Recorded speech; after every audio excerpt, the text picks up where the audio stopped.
ومن كل شيء خلقنا زوجين لعلكم تذكرون ففروا إلى الله إني لكم منه نذير مبين ولا تجعلوا مع الله إلها آخر إني لكم منه نذير مبين كذلك ما أتى الذين من قبلهم من رسول إلا قالوا ساحر أو مجنون أتواصوا به بل هم قوم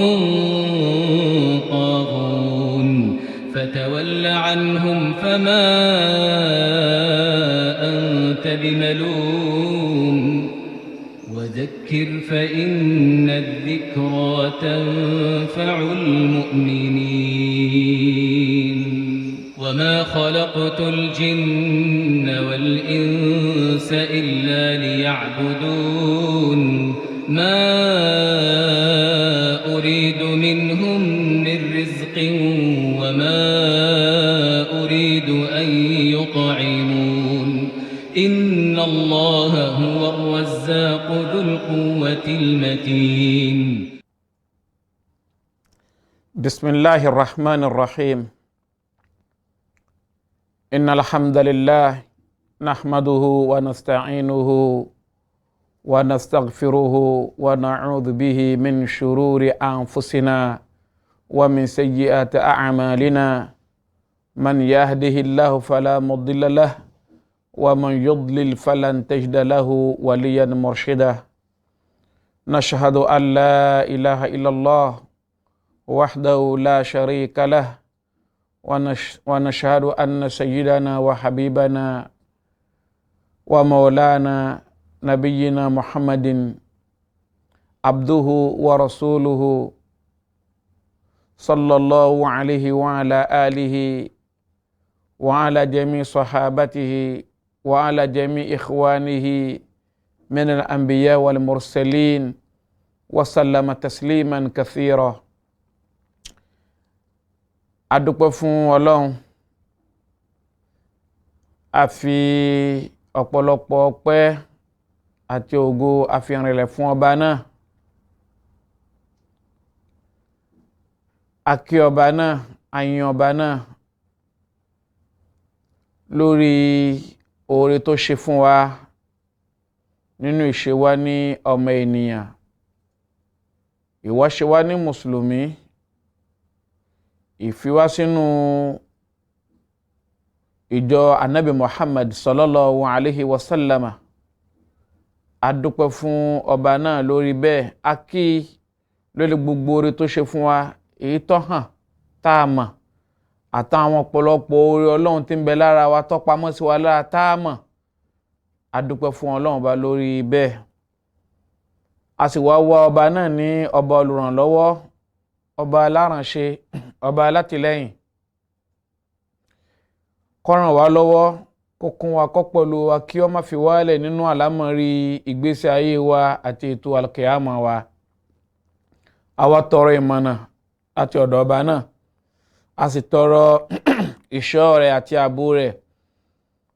kó níbi gbogbo nǹkan tí ń jẹ́ aburú tí ó máa jẹ jáde látara ẹ̀mí wa tàbí tí ó máa jẹ jáde látara iṣẹ́ ọwọ́ wa, nítorí pé ẹni tí ọba náà bá fi ọ̀nà fi mà, òun ni ó mọ̀nà. Ẹni tí ọba náà bá lọ ṣì lọ́nà, ẹni tó lè fi ọ̀nà fi mọ̀ òun tọ̀hún kò sí. Àwa jẹ́rìí pé kò sí ọba kan àyàfi Ọlọ́run, àti ń pé Ànábì Muhammad sallallahu alaihi wasallam ẹrú ọba náà ní í ṣe, òjíṣẹ́ ọba náà ní í ṣe. Ìkẹ́ Ọlọ́run, ọlá Ọlọ́run kí ó máa bá Ànábì Muhammad àti gbogbo àwọn ará ilé àti gbogbo àwọn alájọṣe, àwọn sàábé, àwọn ẹgbẹ́ ẹ̀ tí wọ́n jọ lògbà, tí wọ́n jọ ṣe wàhálà nípa ẹ̀sìn tẹ́sí fi di ohun tó dà lénìí, àti gbogbo àwọn ànábì Ọlọ́run tó ti ṣíwájú, k'Ọlọ́run bá ṣàlékún ìkẹ́ ìdẹ̀ra fún wa. Àwa kí gbogbo àwọn ọmọ ìyá wa wọ́n jùlọ nínú Islam ní gbogbo orígun mẹ́rin ayé, jùlọ àwa tí a jọ máa ń bá ètò wa tá a jọ ń bójútó ètò iṣẹ́ Ọlọ́run ní ojúlú iṣẹ́ amú ohùn mú àwòrán Sunna TV Yorùbá. Gbogbo ibikíbi tí a bá ń bẹ ní gbogbo orígun mẹ́rin ayé, a kí a ń pé assalamu alaikum wa rahmatullahi ta'ala wa barakatuh. Ǹjẹ́ ìkẹ́ Ọlọ́run, ọlá Ọlọ́run, àánú Ọlọ́run, oore àjẹǹjẹ tán, ìbùkún àlùbáríkà kí ó máa bá gbogbo ẹnìkọ̀ọ̀kan wa gbé ní gbogbo ibikíbi tí a bá ń bẹ, kí a sì máa wà pẹ̀lú àlàáfíà. Gẹ́gẹ́ bí àṣà àwọn ẹni tí wọ́n gbé ètò yìí kalẹ̀ láti wí pé kí àwọn òjíṣẹ́ Ọlọ́run, àwọn tó ń polongo ẹ̀sìn, àwọn tó ń polongo ìwà dáadáa láyé, àwọn tí wọ́n ń polongo ìmọ̀nà fún àwọn ènìyàn kí wọ́n máa wá gbabí láti máa wá jíṣẹ́ Ọlọ́run, àwọn tó ń gbétò yìí kalẹ̀, àwọn ọmọ bàbá wa Alhaji Seifu Saka Àríkọ́ṣe tí wọ́n gbé kalẹ̀, wọ́n jogún iṣẹ́ yìí, wọ́n jogún bẹ́ẹ̀ látọ̀dọ̀ bàbá tó bí wọn lọ́mọ. Ọlọ́run jẹ́ kí àlìkíyámọ̀ dá fún bàbá náà. Ọbẹ̀ látòrí brọ́dà wa, bàbá wa aṣíwájú Alhaji Abdulrazak Saka Àríkọ́ṣe, Alhaji Musa Saka Àríkọ́ṣe, Alhaji Abdulmujib, Alhaji Yakub àti gbogbo àwọn tó kún wọn tó pẹ̀lú wọn tí iṣẹ́ yìí fi ń gba ṣíṣe. Ọlọ́run má sábà wa san wọ́n ní ẹ̀san láyé àtàlùkìyámọ̀, wá jẹ́ kí àwọn ọmọ tiwọn náà kí wọ́n jogún bẹ́ẹ̀ lọ́dọ̀ wọn. Àwọn bàbá tí wọ́n jẹ́ elétò olóòtú tí wọ́n gbétò ilé wọn lọ́wọ́, tó ṣe pé àwọn náà ni wọ́n ń tò, àwọn náà ń fún wọn ní àwọn àkọlé bí ẹ wá lọ sọ̀rọ̀ nípa nǹkan báyìí, ẹ wá lọ sọ̀rọ̀ nípa nǹkan báyìí, tí kò sì tán bẹ̀ láti ìgbà tí ètò ti bẹ̀ nínú ojúlóṣẹ́ Sunna TV. Bàbá wa Dr. Sheikh Al-Ustaz Abdulrahim Shitu Thani, Ọlọ́run má ṣe bá wa san bàbá yìí lẹ́san, má bà ọpọlọ wọn jẹ́, má bà làákàyè wọn jẹ́. Gbogbo tí ń bẹ lára wọn tí ń jẹ́ irinṣẹ́ ìdùnnú tí wọ́n fi wọ́n wúlò fún ayé báyìí, Ọlọ́run má jẹ́ kí wọ́n àfẹ́kù ọ̀kan níbẹ̀, kó bá ṣe àlékún ìkẹ́dàrá fún àwọn tí wọ́n bí àwọn náà. Naam. Láì ní gbára wa ní àsìkò, ẹṣin ọ̀rọ̀ wa ní èní ohun tí wọ́n ní kí á bára wa sọ, òun náà ni ọ̀rọ̀ nípa ìwà dáadáa. Ìwà rere, kí là ń pè ní ìwà dáadáa, àti pé kí ni àwọn nǹkan tí ó máa júwe ń pé lágbájá oníwà rere ni, oníwà dáadáa ni. A sì tún wá ṣàlàyé fúnra wa nípa ń pé kí ni èrè ń jẹ tí ń bẹ fún ẹni tí ó bá ń hùwà dáadáa, kí ni àǹfààní tí ìwà dáadáa máa ń bí, kí ni àwọn èso ìdùnnú, àwọn èso ayọ̀ tá a fẹ́ kán jẹ, tá a fẹ́ kán jáde látara ìmáṣe dáadáa, ìwà dáadáa, àti wípé kí ni nǹkan tí yóò jẹ́ nǹkan tó lè ràn wá lọ́wọ́ tá a fi jẹ́ ni tí ó máa ṣe dáadáa. Àwọn nǹkan tí a fẹ́ sọ̀rọ̀ nípa ẹ̀ ní dédé àsìkò yìí nìyẹn, kí Ọlọ́run má ṣe bá wa, kọ́lọ́run kí ó ṣe gbogbo ẹ̀ ní ìrọ̀rùn fún wa. Jàmáà, tí a bá ń sọ̀rọ̀ nípa ìwà dáadáa, a rí wípé ìwà dáadáa ìtumọ̀ kan ni, àkọlé kan ni tó já sí wípé Ìsìláàmù ó pàtàkì ẹ̀ pípọ̀, Ìsìláàmù ní àbójútó ẹ̀ pípọ̀, Ìsìláàmù ṣàkólé kan ìwà dáadáa pípọ̀. Eléyìí yóò máa hàn látara ń pé tá a bá wọnú Al-Qur'an, a rí ń pé ibi pípọ̀ ni Ọlọ́run Ọba ó ti pè wá ṣàkíyèsí nípa ìwà dáadáa. Ibi pípọ̀ nínú ọ̀pọ̀lọpọ̀ ayatu Qur'aniya, àwọn àyà Al-Qur'ani ní ti ń bá wa sọ̀rọ̀ nípa ìwà dáadáa. Ń bẹ nínú àyà Qur'an tí ó sọ fún wa pé àwọn ìwà tó dáa ní ẹ máa ṣe, ẹ máa ṣe, ẹ máa ṣe, tí ó máa pa wá láṣẹ láti lè máa hùwà tí ó dáa, tí ó sì tún máa fún wa níròyìn nípa àwọn ẹni tí wọ́n ń hùwà tí ó tọ́, àwọn tí wọ́n ń hùwà tó dáa. Àwọn àyà Qur'an, Al-Qur'an a máa yòǹbó wọn, a máa yìn wọ́n, a sì máa ṣe kíni, a sì máa ṣàlàyé, a sì máa ṣe àdéhùn oore àti ẹ̀san tó tóbi tí ń bẹ fún wa. Bákan náà ni ọ̀pọ̀lọpọ̀ àyá Qur'an yóò máa sọ fún wa nípa pé ìwà yìí ò dáa o, ẹ má ṣe yìí o, ẹ má ṣe yìí o, ẹ má ṣe yìí o, tí wọ́n máa kọ̀ fún wa nípa gbogbo àwọn nǹkan tí ò dáa, tí ó sì máa ṣàlàyé fún wa. Bákan náà tí ó sì máa mú àléébù àti èébú àti ìfàbùkù fi kánni fún gbogbo ẹni tí ń bá ń hùwà tí ò dáa. Bákan náà yóò sì tún máa lérí lẹ́kan náà ìlérí ìyà àti ìbínú Ọlọ́run tí ó máa wà fún gbogbo ẹni tí ń bá ń hùwà tí ò dáa. Gbogbo àwọn àyà yìí bí ìbájá sí pé ìsìláàmù ní àkọlé kan nípa ìwà dáadáa ni, a ní rí ọ̀pọ̀lọpọ̀ àyà Qur'an tí ó máa fòró wa síbi ìṣe dáadáa àti ìwà tí ó dáa. Jàmá, ìwà tó dáa ìsìláàmù ò fi ilẹ̀, ìsìláàmù ò sì fi bá wa ṣeré, ìsìláàmù ò sì fi ọwọ́ yẹpẹrẹ fi mú. Kódà ó wà nínú nǹkan tí ìsìláàmù gbé síwájú, tí ìsìláàmù ń pè wá sí àkíyèsí nípa rẹ̀,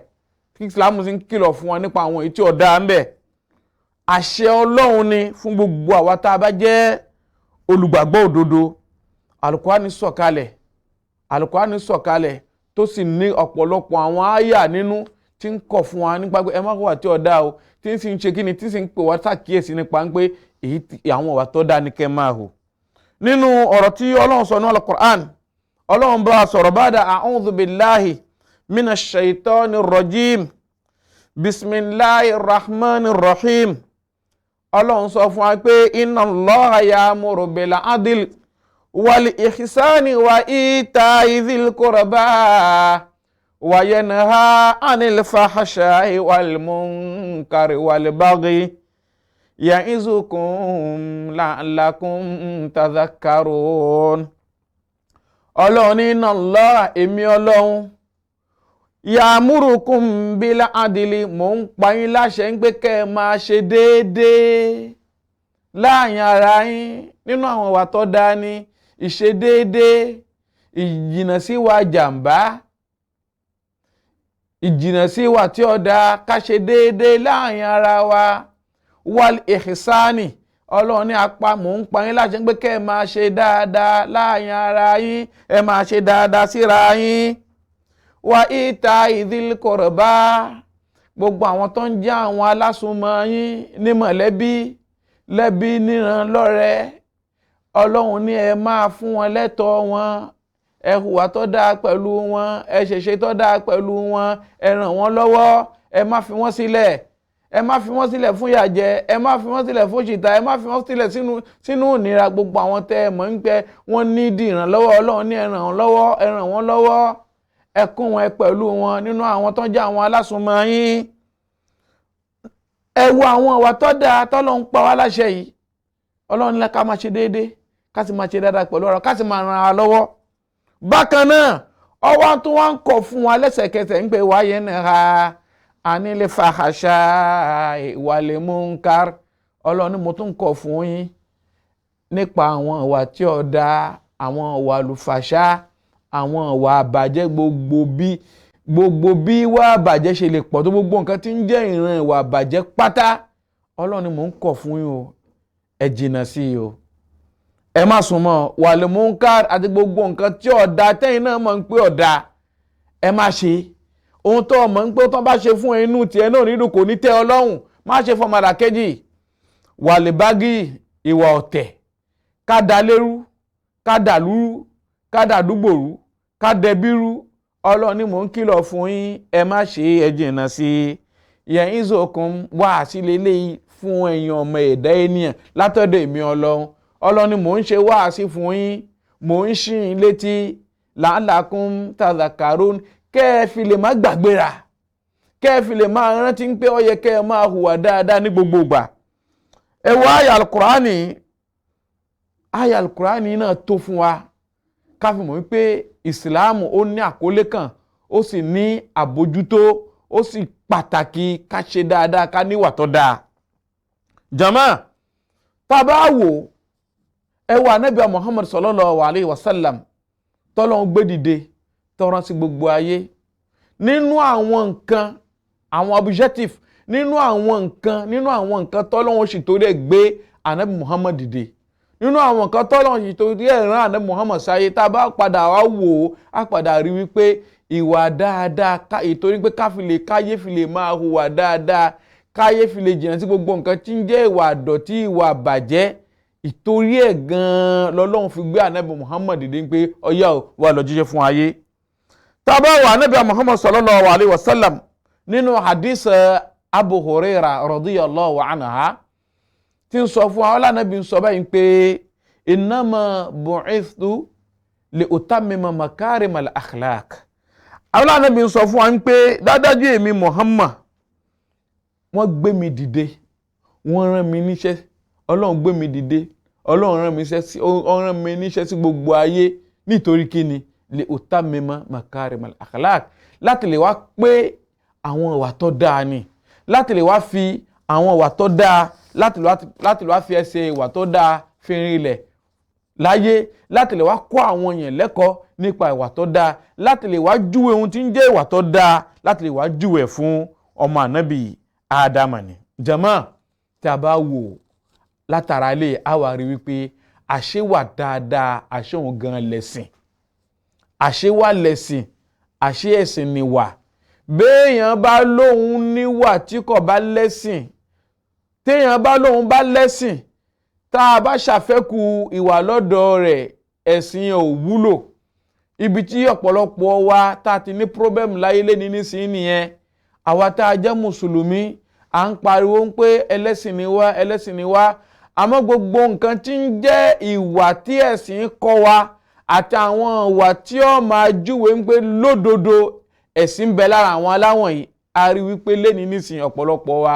àti ṣe kí ni, àti pa ohun tí ń jẹ́ ìwà tí ń júwe ẹ̀sìn lára wa, ìwà tọ́lọ́run sì torí ẹ̀ gbé ẹ̀sìn dìde, ìwà tọ́lọ́run sì torí ẹ̀ gbé ànábì Muhammad dìde pẹ̀lú ẹ̀sìn Islam. A rí pé ọ̀pọ̀lọpọ̀ wa lẹ́ni àti pa ìwà tì, kò sí wà lára wa mọ́. A sì wá ń pè àpè mọ́ra ń pé ẹlẹ́sìn ni wá. Ó yẹ ká ní àkíyèsíra, ó sì yẹ ká tají. Nítorí ànábì Muhammad sallallahu alayhi wa sallam, nígbà tí ànábì fẹ́ júwe ẹ̀sìn fún arákùnrin kan tó lọ bí léèrè,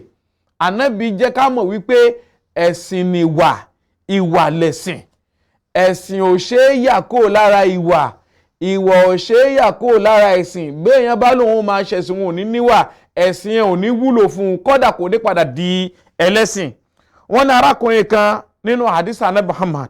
arákùnrin sa'ala nabiyya sallallahu alayhi wa sallam madin. Arákùnrin bí ànábì Muhammad pé kí júwe nǹkan tá ń pè lẹ́sìn fún mi, kí ni ẹ̀sìn náà, kí ló ń pè lẹ́sìn, kí lẹ́sìn. Ànábì wa sọ fún arákùnrin pé qal husnul khuluq. Ànábì ní ẹ̀sìn òun náà ni ìwà dáadáa, ìwà tó dáa. Ìwọ tó bá lóun ṣẹ̀sìn, tá a bá rí wà dáadáa lára rẹ̀, ò lẹ́sìn. Ànábì wa ń bá sọ, ànábì wa ń bọ̀ ọ̀la, ànábì ní faman zada alayka fil akhlaqi faqad zada alayka fid din. Gbogbo ẹni tó bá dáa jù ẹ́ lọ nínú wà, gbogbo ẹni tó bá pé jù ẹ́ lọ nínú wà, kó lọ mọ̀ dájú pé òun tó ti dáa jù ẹ́ lọ nínú ẹ̀sìn, òun tó sì ti pé jù ẹ́ lọ nínú ẹ̀sìn. Gbogbo ẹni tí ìwà ẹ̀ bá dáa jù ẹ́ lọ, mọ̀ ń pé ẹ̀sìn ẹ̀ dáa jù ẹ̀sìn ẹ̀ lọ. Gbogbo ẹni tí ó bá jù ẹ́ lọ nínú ìwà, kó mọ̀ ń pé òun tó ti tayọ rẹ̀, ẹ̀jọ sí ilé ẹgbẹ́ kan nínú ẹ̀sìn Ọlọ́run. Ọ̀jọ̀gbọ́n òun náà wá sọ̀rọ̀ nígbàtí ọ̀jọ̀gbọ́n kan wá tóun náà wá wo ọ̀rọ̀ ànábì Muhammad sallallahu alayhi wa sallam, tí ọ̀rọ̀ ànábì tó pa ẹ̀sìn pọ̀ mọ́ wà, tó pa ìwà pọ̀ mọ́ ẹ̀sìn, tó já sí pé wọn ò ṣe é fira wọn lẹ̀, kò ṣeé ṣe. Ọ̀jọ̀gbọ́n wá ń jẹ́ kó yé wa wípé al-khuluqu wa dinuna ala ni fala ahadun yamushi wa yalbasuna ala ghayra wa huwa ma'qulun yamushi wa yalbasuna ala wa huwa ma'qulun. Ọ̀jọ̀gbọ́n ní al-khuluqu wa dinu, ìwà tẹ̀sìn, na aláàní, àwọn méjèèjì dà gẹ́gẹ́ bí bàtà méjì tá ń wọ̀ ní bàtà tọ̀tún àti bàtà tòsìn. Tọ́já sí pé lá ahadun, a gbọ́dọ̀ rẹ̀ nìkan yamushi wa yalbasuna alan wa huwa ma'kulun yamushi wa yalbasuna alan wa huwa ma'kulun. Àní ẹnìkan tó ní làákàyè tí nǹkan kan bá ti kọlu ọpọlọ ẹ̀ ká wá rí pé kọ́ sọ pé òun fẹ́ jáde nígbà tó wá múra tán ó wá wo bàtà ẹsẹ̀ kan ó wá fẹsẹ̀ kan lẹ̀ ó wá jáde wá rìn kiri orí títì. Ẹni tó bá ní làákàyè kan kò ní dánrú ẹ̀ wò. Tí làákàyè bá kù lára èèyàn káwọn pé olúwa ẹ̀ wọ́n wọ bàtà ẹsẹ̀ kan ó wá dá ẹsẹ̀ kan sí. Bẹ́ẹ̀ náà ni gbogbo ẹni tí ń bá ń rò wípé òun ń kírun òun ń gbààwẹ̀ òun ń ṣe pẹ́pẹ́ fún nọ́ọ̀sì tá a wá ṣàfẹ́kù ìwà lọ́dọ̀ rẹ̀ á rí pé òun tọ̀hún ìrun àti ìwà rẹ̀ kò ní wúlò fún un. Gẹ́gẹ́ bí wípé ẹni tó wọ bàtà ẹsẹ̀ kan tó wá dá ẹsẹ̀ kan sí á rí pé bàtà ẹsẹ̀ kan ni kò lè pé ọ̀ṣọ́ rẹ̀ kò lè wúlò fún un. Wọ́n máa fojú ń pé eléyìí wèrè èèyàn ni tí ń bá ń lọ. Ọwọ́ ní ìwàsẹ̀ yìí olùkúlùkì máa ròdòdó ń tàdá yòdùn ó wádìí inú mọ́ni yuhsinu li akhlaqa maqbulu wádìí inú mọ́ni yuhsinu li akhlaqa maqbulu. Ó ní wàsẹ̀ yìí olùkúlùkì gbogbo ẹni tó jẹ́ ẹni ibi àwọn tí wọ́n jẹ́ ẹni ibi tí wọ́n jẹ́ oníwà aburú ẹni tí wà ẹ̀ ọ̀dà àǹfààní mọ̀rùdúdú ń tàdà yúnù gbogbo ìgbìyànjú ẹ̀ tí ń bá ń gbà nínú ẹ̀sìn gbogbo ìjọsìn ẹ̀ tí ń bá ń sìn ọlọ́run nígbà lọ́dọ̀ ẹ̀ ọlọ́run dá padà fún kò ní wúlò fún láyé kò ní wúlò fún jọ́gbọ̀dà kìyàmà. Àmọ́ gbogbo ẹ̀ tó bá jẹ́ pé dínú man yuhsinu al-akhlaqa àwọn gbogbo ẹ̀ tí ń bá wá ń ṣe dáadáa gbogbo ẹ̀ tí ń tún wà ẹ̀ ṣe tí ń hùwà tó dáa ẹ̀sìn tiẹ̀ mọ̀kúbúlù òun ló wúlò fún ẹ̀sìn tiẹ̀ ní afẹ́gbà wọlé. Gbogbo àwọn kan wọ̀nyí ó ń júwe pé ẹ̀sìn ó pàtàkì ẹ̀sìn ìwà ó pàtàkì ìwà sì ní ipò tó ga lọ́dọ̀ Ọlọ́run ìwà sì ní ipò tó ga nínú Islam. Béèyàn bá jẹ́ mùsùlùmí òdodo a gbọ́dọ̀ rí pé kó máa hùwà tó dáa ìwà tó dáa gbọ́dọ̀ máa jẹjẹ́ látara ẹ̀ ní wọ́n máa júwe pé lódodo lágbájá yìí mùsùlùmí ni. Tó bá jẹ́ bẹ́ẹ̀ famama na husnul khuluqi kí wá ní nǹkan táwa ń pè ní ìwà tó dáa kí ni túmọ̀ rẹ̀. Àwọn onímọ̀ wọ́n jẹ́ ká mọ̀ wípé ìwà tó dáa huwa at-ta'amulu at-tayyib ma'al akharin. Òun náà ni ìwà tó dáa òun náà ni ìbáṣepọ̀ ìjọṣepọ̀ ìbániṣe tó dáa tó múnádóko pẹ̀lú àwọn ẹlòmíì ìjọṣepọ̀ ìbániṣepọ̀ ìbánimáa dá nǹkan pọ̀ ìbánimáa jọ ṣayé pọ̀ pẹ̀lú àwọn ẹlòmíì lọ́nà tó dáa tí kò ní máa mú ìnira àti ìdààmú bá àwọn ẹlòmíì. Wọ́n ní eléyìí yatadammanu talaqatul wajhi. Eléyìí kí ni àwọn nǹkan tó kó dání kí ni àwọn nǹkan tí ń júwe ìbániṣepọ̀ tó dáa láàrin wa pẹ̀lú àwọn ẹlòmíì. Òun náà ni wípé ọmọ èèyàn gbọ́dọ̀ jẹ́ tó yóò máa tu ojú ká kó má jẹ́ pé ẹni tí ó máa lejú ẹ̀ kankan ní gbogbo gbà táwọn èèyàn ò ní rójú ẹ lẹ̀ ẹlòmíì yóò ti lejú kankan tó bá ti ń gbé èèyàn ń bọ̀ báyìí tó ń lágbájá tí ń bọ̀ ọjọ́ bọ́ fi àtọrọ nǹkan lọ́dọ̀ mi ni tẹ̀bí yóò rojú mi lẹ̀ yóò ti lejú yóò ti dijú kankan ságbárí eléyẹn kì í ṣe ẹni tó dáa kì í ṣe èèyàn rẹ̀ kì í ṣe oníwà tó dáa. Gbogbo ẹni tó bá jẹ́ ẹni tó jẹ́ oníwà tó dáa ìwà tó dáa gbọ́dọ̀ tú láti ẹ̀ láti fi ojú lẹ̀ láti tújú ká gbogbo ògbà. Wa kadhalika badhlul ma'rufi qawlan wa fi'lan. Ìmáa ná ohun tí ń jẹ́ wà tó dáa kéèyàn máa ná kó máa ná fáwọn ọmọlàkejì kó máa náwó rẹ̀ fáwọn èèyàn kó máa ṣe dáadáa fáwọn èèyàn nínú gbólóhùn ẹ ọ̀rọ̀ rẹ kó jẹ́ ọ̀rọ̀ tí ó máa jẹ́ ọ̀rọ̀ ìdùnnú tí ó máa jẹ́ ọ̀rọ̀ tí ó máa wá àwọn èèyàn lérí tí ó máa jẹ́ ọ̀rọ̀ tí ó máa bí ìdùnnú àti ayọ̀ sẹ́mi fáwọn èèyàn kó máa jẹ́ ọ̀rọ̀ tí ó máa kó bànújẹ́ àti ìnira báwọn èèyàn. Wa fi'lan kéèyàn máa ṣe dáadáa sáwọn èèyàn nínú iṣẹ́ pé gbogbo iṣẹ́ tí wọ́n bá máa ṣe fáwọn èèyàn tó máa ṣe sáwọn èèyàn gbogbo ìṣesí ẹ̀ sáwọn èèyàn kó jẹ́ ìṣesí tí ó máa dáa tí ó máa kó dùnnú bá wọn tí ó máa kó ayọ̀ bá wọn kó má jẹ́ ìṣesí tí ó máa kó ìnira bá wọn. Àwọn nǹkan tí ń jẹ́ wà tó dáa nìyẹn. Wa kadhalika kafful adha wakadhalika kafful adha fi'lan wa qawlan. Bákan náà nínú àwọn nǹkan tí ń jẹ́ wà tó dáa òun náà ni kéèyàn kóra ró kó ní gbogbo nǹkan tí ń jẹ́ ìnira ìkóraró ìyọra ẹni kó níbi ìmáa kónira báwọn èèyàn ó lè jẹ́ ọ̀rọ̀ ó lè jẹ́ ìṣesí ó lè jẹ́ iṣẹ́ kan kàbí ìṣesí kan tí ó di pé tó bá sọ jáde báyìí nínú ọ̀rọ̀ kàbí tó bá ṣe jáde báyìí nínú iṣẹ́ yóò máa jẹ́ ìnira àti ìdààmú fọ́mọlàkejì kí ọkọ á gbìyànjú kó kóraró kó ń bẹ̀ kó jìnnà sí eléyìí èyí ni ó máa jẹ́ pé òun ṣe dáadáa. béèyàn bá wá ń ṣe dáadáa á rí wípé gbogbo ẹni tí bá ń ṣe dáadáa àwọn onímọ̀ wọ́n jẹ́ ká mọ̀ wípé olùwẹ̀ gbọ́dọ̀ ní àwọn ìròyìn mélòó kan lára. nínú àwọn ìròyìn tí ó gbọ́dọ̀ wà lára gbogbo ẹni tí bá ń ṣe dáadáa tó bá jẹ́ oníwàáre ó gbọ́dọ̀ jẹ́ ẹni tó já sí pé onítìjú ẹni tó já sí pé yóò máa ní ìtìjú wà gbogbo ìgbà tó bá fẹ́ hùwà tó bá fẹ́ ṣe nǹkan yóò máa hùwà pẹ̀lú ìtìjú yẹn yóò máa kọ̀ fún láti ṣe nǹkan aburú. bákan náà yóò jẹ́ tó já sí pé ìmáa ní àwọn èèyàn lára kò ní máa tọwọ́ ẹ̀ jáde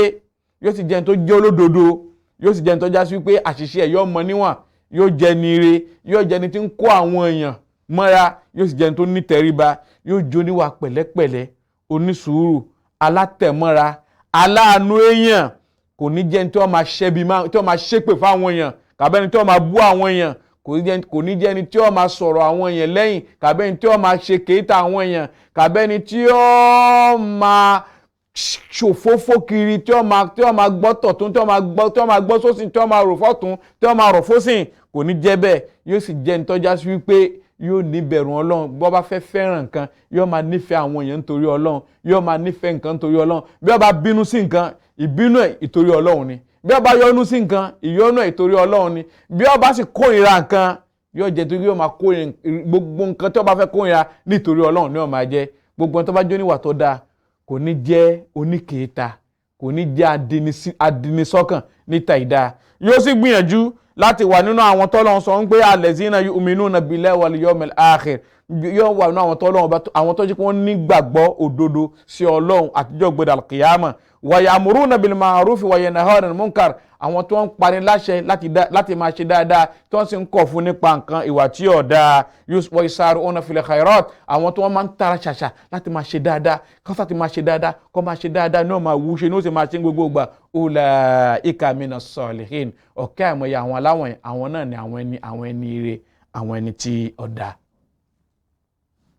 Assalamu alaikum warahmatullahi wabarakatuh. Ìkànnì tẹ́ ń wò yìí náà ní ìkànnì Sunna TV níbi tí àwọn onímọ̀ ti ń tẹ̀ ìmọ́lẹ̀ sórí ẹ̀sìn Islam látọ̀rí Sunna TV ìmọ́lẹ̀ nínú sunna nabi Muhammad sallallahu alayhi wa sallam. ní gbogbo ìgbà ní kẹ́ ẹ máa wò wá tí ẹ sì máa rí ẹ̀kọ́ ẹ̀sìn kọ́ lórí ìkànnì yìí náà ni o. òun ló múlẹ̀ rẹ̀kẹ̀tẹ̀ yàtọ̀ yìí gbogbo mùsùlùmí lọ́kùnrin àti lóbìnrin ẹ jẹ́ ká máa wo Sunna TV ẹ já wọn náà máa wo Sunna TV kí wọ́n lè bá ní ìmọ̀ tó péye nípa sunna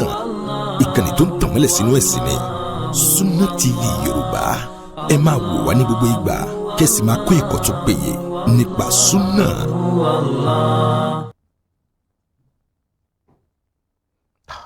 alhamdulilayi adúpẹ́ lọ́dọ̀ Ọlọ́run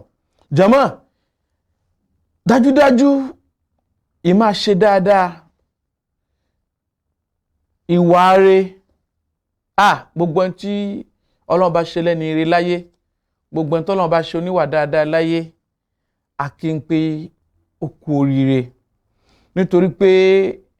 ìmá ṣe dáadáa ó kó àwọn àǹfààní kan dání ó sì kó àwọn ọlá kan dání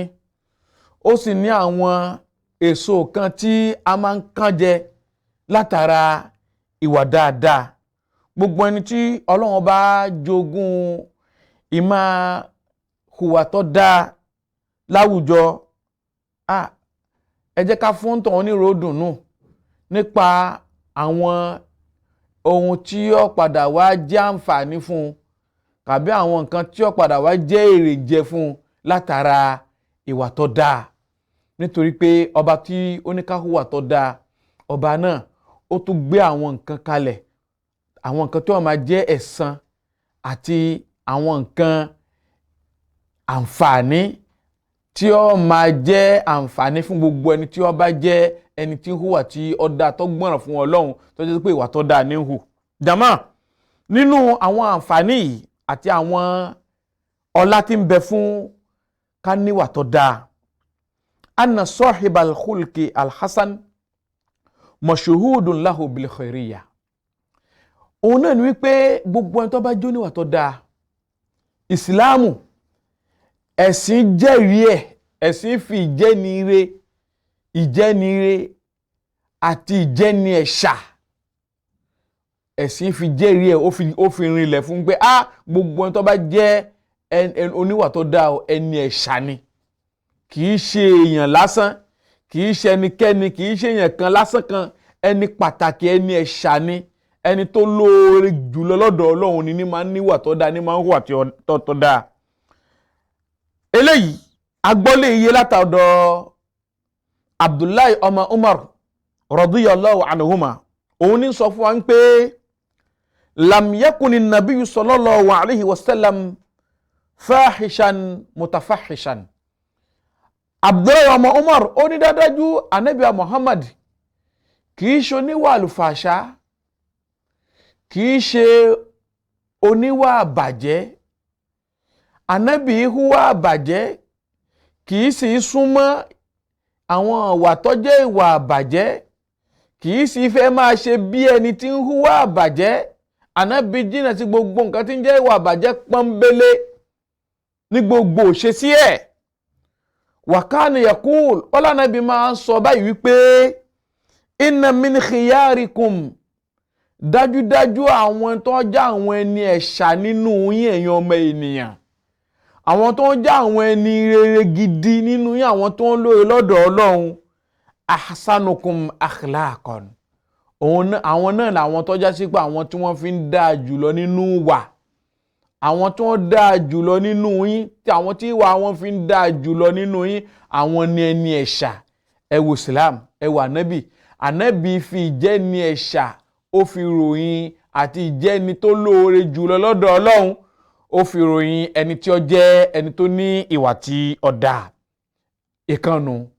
nínú àwọn àǹfààní tí ń bẹ fún gbogbo ẹni tó bá jẹ́ oníwà rere, anna sahiba al-khuluq al-hasan mashhudun lahu bi kamalil iman. Òun ni wípé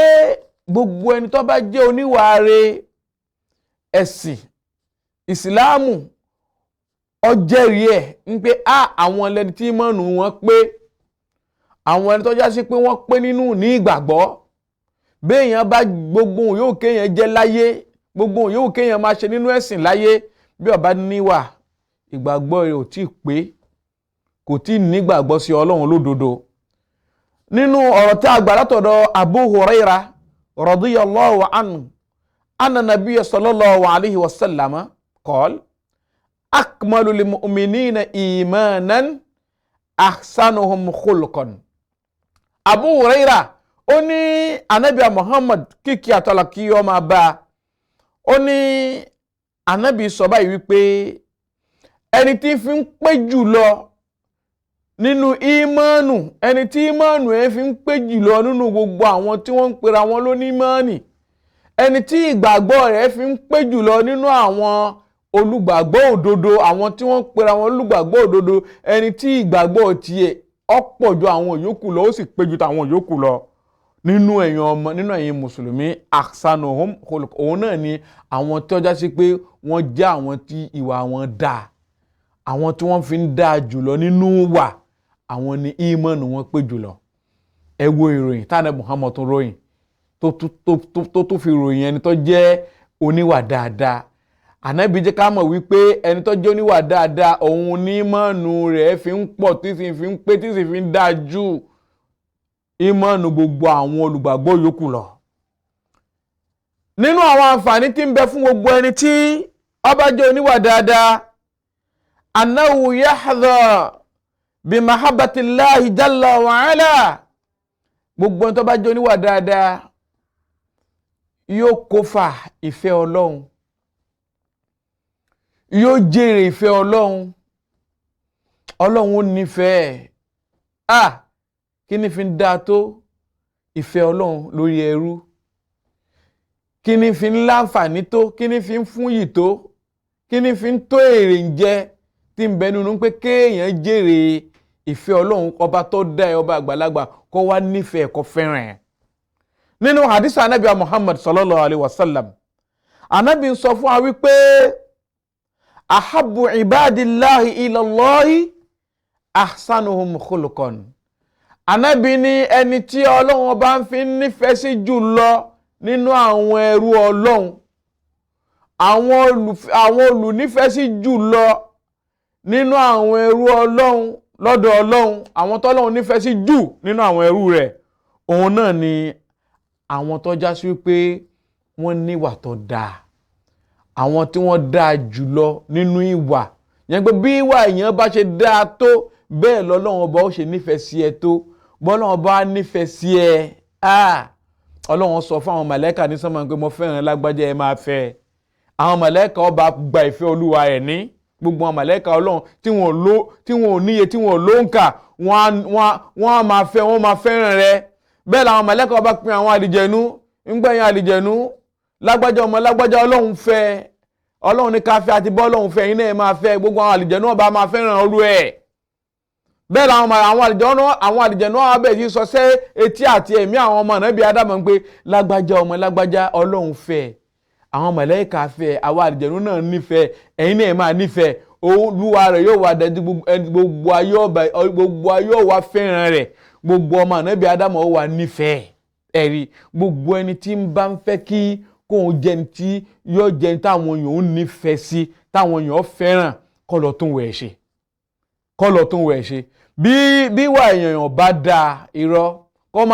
kó máa wẹ àwúre lọ́sàn-án, láàárọ̀, lóru, lálẹ́, ní gbogbo orun rẹ̀ kó di funfun. Àìdá ìwà rẹ̀, báwọn èèyàn bá fẹ́ràn àìdá ìwà tí ń bẹ lọ́dọ̀ ẹ̀, ìwà tí ọ̀dà tí ń bẹ lọ́dọ̀ ẹ̀, òun náà padà sọ ọ́ di ẹni ìkórìíra lọ́dọ̀ àwọn èèyàn. Náà ni àwọn Yorùbá wọn ní ìwà lọ́ba àwúre, ìwà lọ́ba àwúre. Ìwọ tó ọ̀sán gbọ́ fẹ́ lọ ṣe àwúre táwọn èèyàn máa fẹ́, má wàhálà ara rẹ̀, sátúnwẹ̀ ẹ̀ ṣe. Gbogbo ohun tí ń jẹ́ àwúre tí ó máa jásí táwọn èèyàn wà fi fẹ́ràn rẹ̀, irinṣẹ́ bẹ́ẹ̀ òun náà ni kó dáa níwà, kó níwà ìjọmọlúwàbí lára. Nínú àwọn àǹfààní tí ń bẹ fún gbogbo ẹni tí ó bá níwà nìyẹn. Ẹ̀yin olùkẹ́tí sí mi ọ̀wọ́n jùlọ, ẹ̀yin ọmọ ìyá mi nínú Islam, nínú àwọn nǹkan tí ó tó jẹ́ àǹfààní fún gbogbo ẹni tí ó bá níwà tó bá dáa, òun tọ̀hún yóò kó fa ẹ̀bùn tó fi ń dáa jùlọ nínú ẹ̀bùn tọ́lọ́run bá máa ń fún mùsùlùmí. Ọrẹ èyí tó fi lọ́lá jùlọ nínú àwọn ọrẹ tọ́lọ́run máa ń fi ta mùsùlùmí, gbogbo ẹni tó bá jẹ́ oníwà tó dáa yóò kó fa ọrẹ yìí, yóò jàǹfààní ọrẹ yìí, yóò jèrè ẹ̀bùn yìí àti ọrẹ yìí. Látara ọ̀rọ̀ Ànábì Muhammad, Ànábì ń sọ fún wa wípé wọ́n ń bi Ànábì ń jọ kan pé qalu ya Rasulullah, àwọn èèyàn ń bi Ànábì pé ìrẹ òjíṣẹ́ Ọlọ́run, ma afdalu ma u'tiya al-mar'ul muslim, kí lèyí tí fi ń dáa jùlọ nínú nǹkan ẹ̀bùn, nínú nǹkan ọrẹ tí Ọlọ́run bá máa ń ta mùsùlùmí, ẹni tó jẹ́ mùsùlùmí lọ́rẹ, ọrẹ wo ló fi ń dáa jùlọ nínú ọrẹ tọ́lọ́run máa ń ta mùsùlùmí? Ànábì ń sọ fún ọjọ́ náà, qal husnul khuluq. Ànábì náà tí fi ń dáa jùlọ nínú ọrẹ tọ́lọ́run máa ń ta mùsùlùmí, òun náà ni ìwà tó dáa. Bọ́lọ́run bá fún mùsùlùmí níwà tó dáa, tó fi ìwà tó dáa tó fi kún ẹ̀sìn, pàápín oore ni, pàápín ọlá ni, pàápín ìdẹ̀ra ni, pàápín ọrẹ látọ̀dọ̀ Ọlọ́run. Gbogbo ẹni tó bá jẹ́ ẹni tó bá jẹ́ oníwà tó dáa, akí ń kókó oríire, òun náà wà nínú ẹni tọ́lọ́run fi ẹ̀bùn tó dáa, ẹ̀bùn tó pé jùlọ nínú àwọn ẹ̀bùn tọ́lọ́run máa ń bùn mùsùlùmí, òun náà wà nínú ẹni tọ́lọ́run fi bùn. Jàmáà, nínú àwọn nǹkan tí ń jẹ́ àǹfààní fún gbogbo ẹni tó bá níwà tó dáa, ẹ jẹ́ ká lọ níwà tó dáa, ẹ jẹ́ ká máa hùwà rere, nítorí káwa náà fi lè jàǹfààní àwọn nǹkan wọ̀nyí. Gbogbo ẹni tó bá jẹ́ oníwà tó dáa, innahu yablugu bi amalihi alqalil alujur wa darajati al-aliya. Gbogbo ẹni tó bá jẹ́ oníwà tó dáa, látara wà dáadáa tó níní tọmọ níwọ̀n bá ní, yóò tara rẹ̀ rí ẹ̀san tó tóbi, yóò padà rí àwọn ipò ńlá, àwọn ipò ńlá, àwọn àyè tó ga lọ́dọ̀ Ọlọ́run ọba. Látara bẹ́ẹ̀, Ànábì Muhammad sallallahu alaihi wasallam ń sọ fún wa látara ọ̀rọ̀ tí a gbà wá látọ̀dọ̀ Ummul Mu'minin, ìyá wa mùsùlùmí Aisha, ìyàwó Ànábì Muhammad, kí ìyọ́nú Ọlọ́run bá kó bá yọ́nú sí. Aisha ń sọ báyìí pé sami'tu Rasulullahi sallallahu alaihi wasallam, ó ní mo gbọ́ tí òjíṣẹ́ Ọlọ́run ọba kíkí àti ọlá kan bẹ fún ń sọ báyìí pé yaqul, ó sọ báyìí pé innal mu'mina la yudiriku bi husni khulqihi darajata as-sa'im al-qa'im. Allahu akbar. Ọlọ́run gbọ́ tá ànábì Muhammad sọ pé dájúdájú mùmíní olùgbàgbọ́ òdodo látara ìwà tó dáa ìwà dáadáa tí ń bẹ lọ́wọ́ rẹ̀ tí ń hù yóò dẹni tí ó rí ipò tọ́lọ́run fẹ́ tó ẹni tó lo ìgbésí ayé ẹ̀ tọ́já sí pé gbogbo ọ̀sán ayé ẹ̀ àwẹ̀ ló fi gbà fọ́lọ́run, gbogbo òru ayé ẹ̀ kò fi sùn, ó fi ṣàìsùn fọ́lọ́run, ó fi ṣe kìyàmù léèlì ni, ó fi ṣe ìbádà fọ́lọ́run ni, òru ìbádà ni, ọ̀sán àwẹ̀ ni. Àyè tọ́lọ́run fẹ́ gbé irúfẹ́ ilé yẹn sí, irúfẹ́ àyè bẹ́ẹ̀ náà ni Ọlọ́run yóò fi ta gbogbo ẹni tó bá jẹ́ oníwà dáadáa, oníwà rere. Ọlọ́run fi rú àyè ni yóò fi tọ̀ ń tọ̀ wọn lọ níjọ́ gbẹ̀dà kìyàmà. Gbogbo ẹni tọ́lọ́run bá ní kó máa hùwà tó dáa, akira wa ń pé àkú oríire. Bákan náà nínú àwọn àǹfààní tí ń bẹ nínú pé ká níwà tó dáa, òun náà ni wípé gbogbo ẹni tó bá jẹ́ oníwà tó dáa, ìwà tó dáa ni yusakilu mizanahu yawmal qiyamah. Ìwà tó dáa ni ó jẹ́ kí òṣùwọ̀n iṣẹ́ rere gbogbo ẹni tí máa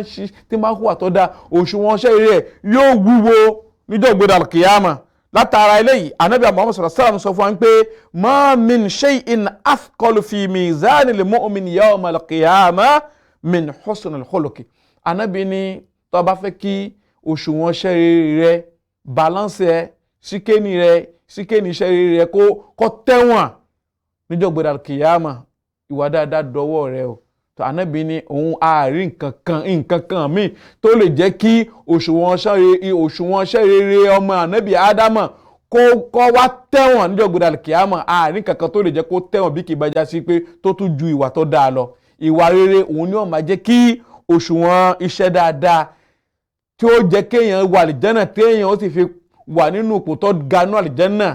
kó òṣùwọ̀n ni kó fi ṣe kíni, kó fi wíwo dáadáa. Ìwà dáadáa tó bá hù tó bá ti gbé sí báyìí òṣùwọ̀n ni yóò máa tẹ̀ wọ́n ni.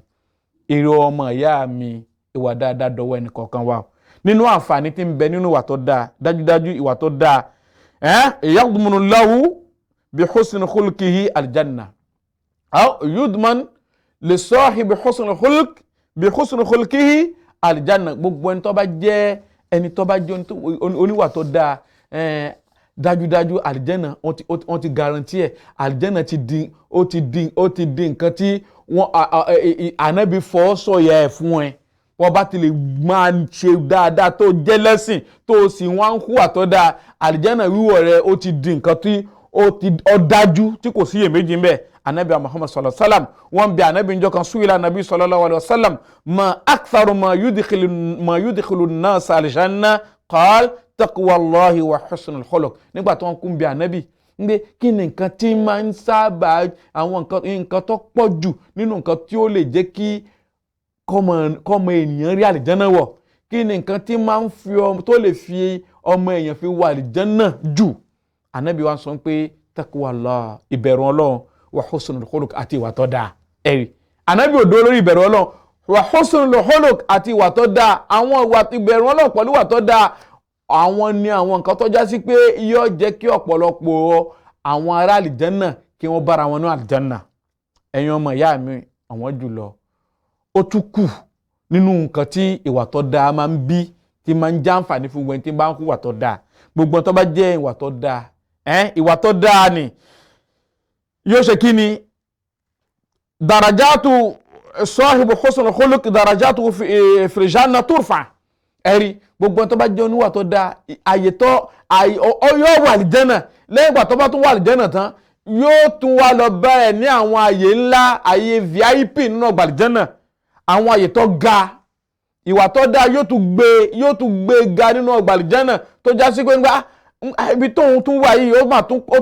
pọ̀ ju tàwọn lágbájá lọ látara ìwà tó dáa tó hù ìwà tó dáa tí ń hù nígbà tí ń bẹ láyé ni. Eléyìí ó yé wa látara ọ̀rọ̀ Ànábì Muhammad sallallahu alaihi wasallam. Ànábì sọ fún wa pé ana za'imun bi baytin fi rabdil janna liman taraka al-mira'a wa in kana muhiqqan. Ànábì ni mo fọwọ́ sọ̀yà ibùgbé kan, ilé kan nínú àlìjánà tó rẹlẹ̀. Àlìjánà ni àmọ́ àlìjánà tó rẹlẹ̀. Mo fọwọ́ sọ̀yà ibùgbé fún gbogbo ẹni tí ó fi ká máa jiyàn gbogbo ẹni tó bá fi máa jiyàn ńlẹ̀, kódà kó wà lórí òdodo gbogbo ẹni tí bá máa ń fi yẹn ìmáa jiyàn lẹ̀ kódà kó wà lórí òdodo kì í fẹ́ báyẹn kan jiyàn ànábì gbogbo ẹni tí bá ń ṣe bẹ́ẹ̀ ànábì mo fọwọ́ sọ̀yà fún pé àná ọgbà àlìjánà bó tẹ̀lé kó rẹ̀ lẹ̀ tó mo fọwọ́ sọ̀yà fún pé ilé ń bẹ fún inú ọgbà àlìjánà tó rẹ̀ lẹ̀ jù tí ó wọ̀. ànábì ò tí dọ́kẹ́ ànábì tó ń sọ pé wà bí baytin fi wasatil janna liman taraka al-kadhba wa in kana madhihan. ànábì ní bákan náà mo tún á fi ọwọ́ fi sọ̀yà mo fi dáhùn tọ̀hún lójú ń pé ibùgbé ń bẹ fún un nínú àlìjánà tí ń bẹ níwọ̀ntúnwòsì àlìjánà tí ń bẹ láàrin àlìjánà tí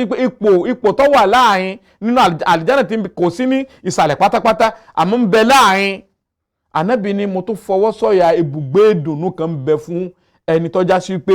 tarakal kadhib ó fi irọ́ pípa lẹ̀ ẹni tí kì í purọ́. wà ń kánà mọ̀tẹ́kọ́dà àsìkò tí bá ń ṣàwàdà á tún máa ṣọ́ rẹ̀ àtàwàdà o àsìkò tí wọ́n ṣàwàdà o àtàsìkò tí òun ṣàwàdà o a máa ṣọ́ rẹ̀ kì í purọ́.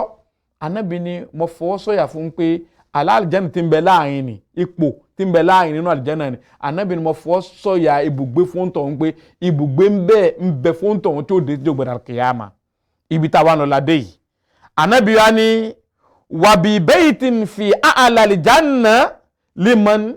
hasuna khuluquhu. ànábì ni mo wá fọwọ́ fi sọ̀yà mo fi dáhùn tọ̀hún lójú ibùgbé kan nínú àlìjánà tó ga jù mo fi ọwọ́ sọ̀yà mo sì fi dájú fún gbogbo ẹni tí ìwà rẹ̀ bá dáa gbogbo ẹni tó bá níwà tó dáa mo ń fi dáhùn tọ̀hún lójú wípé ibùgbé kan bẹ fún un tí ń retí rẹ̀ nínú ọgbà àlìjánà tó ga jù. ẹ wo ìwà tó dáa ẹ wo ibi tí ìwà tó dáa tó fẹ́ gbé gbogbo ẹni tó bá jẹ́ oníwà tó bá dáa ibi tí ìwà tó dáa fẹ́ gbé sí àyè tó fẹ́ gbé sí nínú ọgbà àlìjánà. ẹ̀yin ọmọ ìyá mi ọ̀wọ́n jùlọ kódà gbogbo ẹni tó bá jẹ́ oníwà tó dáa àwọn ni wọ́n wà lẹ́gbẹ̀ẹ́ anabi Muhammad sallallahu alayhi wa sallam. àwọn tó yẹ pé ibùjókòó wọn ibùgbé wọn yóò súnmọ́ ibùjókòó àti ibùgbé anabi Muhammad níjọ́ ògbédà al-kiyama. àwọn oníwà dáadáa ni o àwọn oníwà rere ni o nítorí pé anabi Muhammad sallallahu alayhi wa sallam anabi sọ fún wa pé inna min ahabbikum ilayya wa aqrabikum minni majlisan yawm al-qiyama ahasinukum akhlaqan. anabi dájú o ẹni tí mo fi nífẹ̀ẹ́ sí jùlọ nínú yín àti ń pé ẹni tí yóò tún jẹ́ ní ẹni tí yóò tún súnmọ́ mi jùlọ ẹni tí ibùjókòó rẹ̀ yóò súnmọ́ ibùjókòó mi níjọ́ ògbédè al-qiyama ẹni tí ó súnmọ́ mi pẹ́kípẹ́kí tí mo sì nífẹ̀ẹ́ sí jùlọ ju àwọn yòókù lọ nínú yín talolúwẹ̀ òun náà làwọn tó já sí pé ahasinukum akhlaqan òun náà làwọn tó jẹ́ pé àwọn tó ń fi dáa jùlọ nínú wà àwọn tó ń dáa jùlọ nínú wà bí wà rẹ bá ṣe dáa tó bẹ́ẹ̀ ló ṣe súnmọ́ ànábì Muhammad sí níjọ́gbọ̀dà al-kiyama bí wà rẹ bá ṣe dáa tó bẹ́ẹ̀ ni ànábì Muhammad yóò fi ṣe kí ni yóò fi nífẹ̀ẹ́ níjọ́gbọ̀dà al-kiyama. eléyìí òun náà ni àwọn àǹfààní tí ń bẹ fún gbogbo ẹni tó bá jẹ́ oníwà tó dáa oníwà rẹ̀. Naam. Tí nígbà tá a bá gbọ́ léyìí kí ni nǹkan tó wá lè ràn wá lọ́wọ́ kí ni nǹkan tí ó lè jẹ́ nǹkan àwọn nǹkan tó já sí pé ó lè ràn wá lọ́wọ́ tí ó jẹ́ irinṣẹ́ tí ó sọ wá di ẹni tí ó máa hùwà rere tí ó jẹ́ ká máa ṣe dáadáa láì ní gbàrà wá lásìkò. àkọ́kọ́ ń bẹ àdúà ni o èèyàn máa ṣàdúrà pé ọlọ́run tún mi ṣe akọ́ ẹ̀kọ́ yìí látara anabi Muhammad ni nítorí pé anabi Muhammad sallallahu alaihi wasallam nínú àdúrà ẹ̀ anabi máa ń sọ fún ọlọ́run pé Allahumma kama ahsanta khalqi fahassin khuluqi pé ìwọ ọlọ́run ọba o gẹ́gẹ́ bó ṣe ṣe ẹ̀dá mi tí mo tó ṣe mí dáadáa tó dá mi dáadáa tí mo dùn rí tí mo dùn wò ọlọ́run tún wà mí ṣe ṣe mẹ́rin tí wọ́n máa hùwà tó dáa bá mi tún wà mí ṣe mẹ́rin tí wọ́n máa ṣe dáadáa ṣe mẹ́rin tí wọ́n máa ṣe ìṣesí dáadáa pẹ̀lú àwọn èèyàn. anábì a máa sunkún ẹ̀ sọ́dọ̀ ọlọ́run anábì òfin rẹ̀ ẹlẹ̀ ọmọ nǹkan wọn lè dá nǹkan kan ṣe a máa tọ́ ọlọ́dọ̀ ọ̀rọ̀ pọ̀ ọlọ́run ṣe mẹ́rin tí wọ́n máa hùwà dáadáa ṣe mẹ́rin tí wọ́n máa ṣe dáadáa lórílẹ̀. ẹ̀rí àdúrà jẹ́ pàtàkì fún gbogbo ẹni tó bá fẹ́ ṣe dáadáa láyé tó bá fẹ́ máa hùwà dáadáa láyé kó máa sọ fọlọ́run pé kọ́lọ́run kó tóun ṣe. látara lẹ́yìn anábì àtúmọ̀ sọ nínú àdúrà yẹn pé wahdini ya rabbi wahdini li ahsan al-akhlaq la yahdini li ahsaniha illa anta wasrif anni sayyi'aha la yasrifu anni sayyi'aha illa anta ẹ̀rí anábì tó máa sọ fọ́lọ́n pọ̀ ọlọ́run o fọ̀nà fi mọ̀ mí jẹ́ kí n mọ̀ wà tó dáa hù fọ̀nà fi mọ̀ mí lọ síbi wà tó dáa àwọn wà tó dáa tó já sí kò sẹ́ni tó lè fún mi ní mọ̀nà débẹ̀ tí n fi mọ̀ ń pé ìwà tó dáa ní yàtọ̀ sí ìwọ ọlọ́run ọba jẹ́ kí n mọ̀ àwọn wà tó dáa kí n sì máa hù wá ṣẹ́rí mi kó ti ṣẹ́rí gbogbo nǹkan tí ń jẹ́ wà tí ò dáa ìwà aburú ṣẹ́rí ẹ̀ kó lọ́dọ̀ mi àwọn wà tó já sí pé kò sẹ́nìkan tó lè ṣẹ́rí mi kó ń bẹ̀ kò sẹ́nìkan tó lè ṣẹ́rí àwọn ìwà yẹn kó lọ́dọ̀ mi lẹ́yìn ìrẹ́ ọlọ́run ṣẹ́rí gbogbo àwọn wà tí ò dáa ṣẹ́rí ẹ̀ kó lọ́dọ̀ mi má ṣe mí lẹ́ni tí ó máa hùwà aburú má ṣe mí lẹ́ni tí ó máa hùwà tí ò dáa má ṣe mí lẹ́ni tí ó máa jàǹbá àwọn èèyàn má ṣe mí lẹ́ni tí ó máa ní àwọn èèyàn lára ànábì a máa ṣe ládùúà gbogbo tó bá jẹ́ mùsùlùmí tí wọn náà bá fẹ́ kó o dáa ó máa sọ fọlọ́run pọ́lọ́run tó mi ṣe fún mi ní wà tó dáa o ṣamọ̀nà mi àkọ́kọ́ ní nínú àwọn irinṣẹ́ tí ó lè ràn yàn lọ́wọ́ téèyàn fi ṣe tí ń wà tó dáa nínú àwọn nǹkan tí ó tún máa ń jẹ́ kí èèyàn jẹ́ ní ire olúwa dáadáa kéèyàn máa ṣe ìbádà pípọ̀ kéèyàn jẹ́ ní tí ó máa ṣe ìbádà pé téèyàn bá ń ṣe ìbádà àwọn pẹ́pẹ́ fún òun jí lóru òun ṣe tahajud òun kírun òun yan náfìlà òun gbààwẹ̀ òun ṣe sàárà gbogbo dáadáa téèyàn bá ṣe iṣẹ́ kì í jẹ́ kí ṣàìtánì ráyè lára èèyàn a máa kọ́yàn mọ́ ṣe a máa gbé èèyàn sí ojú ọ̀nà tọ́tọ́ a sì máa fún yàn ní iṣẹ́ dáadáa ṣe ẹ̀rí tábà wo aya al-Qur'an nígbà tó lọ́n sọ ń gbọ́ ọlọ́run ní nígbà tó lọ́n bọ́rọ̀ bọ̀ ọlọ́run sọ pé inna as-salata tanha anil fakhsha'i wal munkar wa la dhikrullahi akbaru wallahu ya'lamu ma tasna'un ẹ̀rí ọlọ́run sọ fún pé dájúdájú ìrun kíkí o ìmáa kírun fún ọlọ́run dájúdájú ìrun kíkí a máa kọ̀ fún ni nípa gbogbo nǹkan tí ń jẹ́ ìwà àlùfàṣà àtàwọn ìwà tí ò dáa béèyàn bá ń kírun lódodo dáadáa ìhun ẹ̀ ò ní jẹ́ kó ní gbà ẹ́ láyè kò ní fi ẹ̀lẹ̀ tó máa fi lọ hùwà tí ò dáa tó máa fi lọ hùwà àwọn ìwà àlùfàṣà ọlọ́run ní wàlá dhikrullahi akbar ọlọ́run ní ìrántí èmi ọlọ́run ló fi ń tóbi jùlọ ìjẹ́ pé a bá rántí ọlọ́run ní gbogbo ìgbà ìrántí ọlọ́run kò ní jẹ́ ká hùwà tí ò dáa ọlọ́run ní gbogbo ohun tẹ́ ẹ̀ sì ń ṣe o mọ̀ mọ̀ nípa rẹ̀ o nínú àwọn nǹkan tó lè ràn ni lọ́wọ́ tó lè jẹ́ ká jẹ́ ní ire ẹni tí wọ́n máa hùwà tọ́tọ́ dáa ẹni tí wọ́n máa ṣe dáadáa lórílẹ̀ musahabatu dhawil akhlaqil hasana òun náà ni máa bá àwọn ẹni dáadáa ṣe ìmáa kẹ́gbẹ́ àwọn ẹni ire bọ́ọ̀ bá yan ọ̀rẹ́ bọ́ọ̀ bá yan àwọn tó máa lọ najú lọ́dọ̀ wọn kàbáwọn tó máa bá ṣe kàbáwọn tẹ́ máa jọ da nǹkan pọ̀ láti jọ máa ṣe nǹkan kọjá àwọn ẹni dáadáa nítorí pé ó kéré ìṣìṣe dáadáa ó